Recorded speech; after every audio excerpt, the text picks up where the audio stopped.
Undermill is a boy in my class who everyone wanted to hate.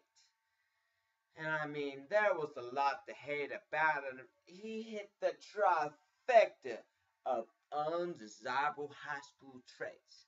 He was fat, he was ugly, and he was poor.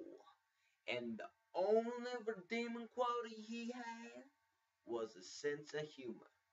This humor allowed him to absorb cruel intentions of all the other kids and survive. And isn't that what high school's all about? Survival. Survive long enough so you can get out and live your real life. Allow me to introduce myself. My name is Tommy. Tommy Undermill. At my high school, being people think being popular or successful is when you're good at playing with balls. Unlike Tommy Undermill, who finds unpopular and success in a different form, academics. Tommy Undermill by Ernestina. Undertow. Ned Jenkins, captain of all sports involving balls. Not sure why, but I think it's like a fat joke, like I would weigh someone down and pull them under the water to the depths. If you look at it, it makes no sense. If anything, it is empowering, like I'm strong enough to pull you down. To me, that should strike fear in everyone in my way. Hey, Jenkins, what can I do for you? Jenkins, that doesn't make sense.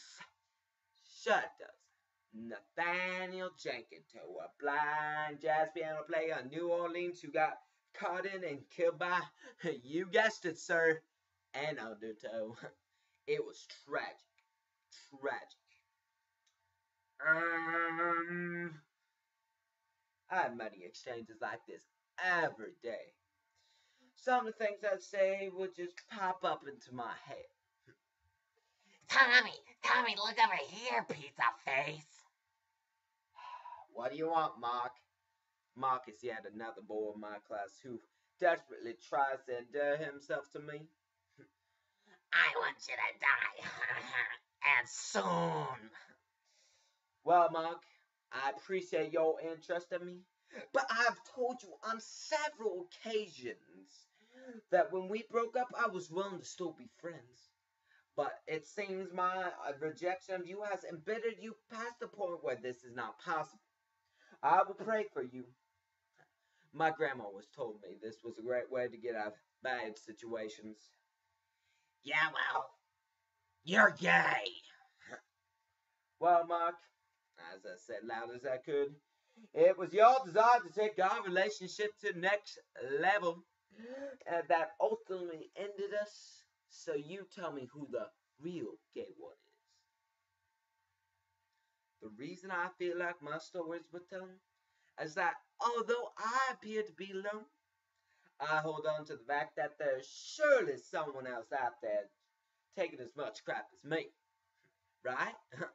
I mean, there's over 7 billion on the planet, not to mention possible alien cultures.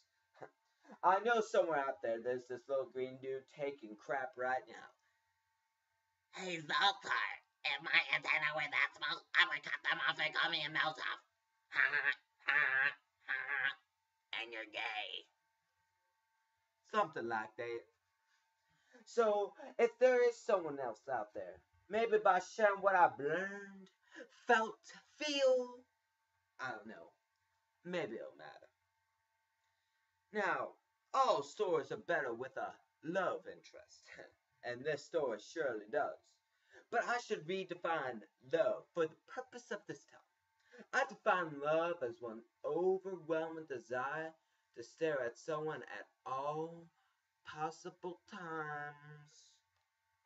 Even if the laws to get involved and arrests would be made, the stare would never accompany any actual communication. For example, me. Hi, Melanie. I like your new shirt. Is it new? Well, I like it a lot.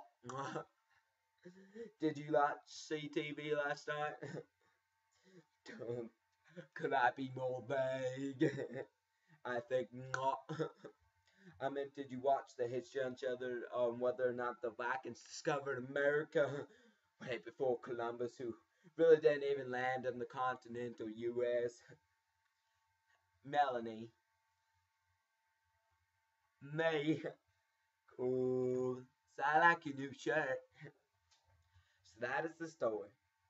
No popular girl decides to make me up for prom and discovers that I'm truly awesome and we kiss. And man, do we kiss. Yeah, well, that doesn't happen. Because I've been stalking her since the 5th grade. And I've made zero headway. So my first lesson to those like me is that, well, this isn't a movie. There aren't any happy endings. Except one thing. Douchebags, they seem to what they appear to be. Douchebags. The newest miracle happened to be on the last day of school for us seniors. We were dismissed early from our class to do a walkthrough of the evening actual graduation. Miss Langdon addressed us. Please remember that today is a day for celebration of what you have accomplished. And do not do stupid little things like being naked under your gowns, running things on top of your caps, or running across the street saying inappropriate things. You know, the same basic speech she gave every single year. Next, she called the valedictorian up to the stage for his speech. And when I was up there, as I looked over the crowd, I noticed high school was over and we had won. The realization freed me. Ned was the victim of a system that promoted and popularized him based on his ability to manipulate balls. That's just a little joke between me and my group of friends. But keep that quiet. I don't leave until next summer. Oh, and one more thing. I'm Dave Melanie. Gotcha.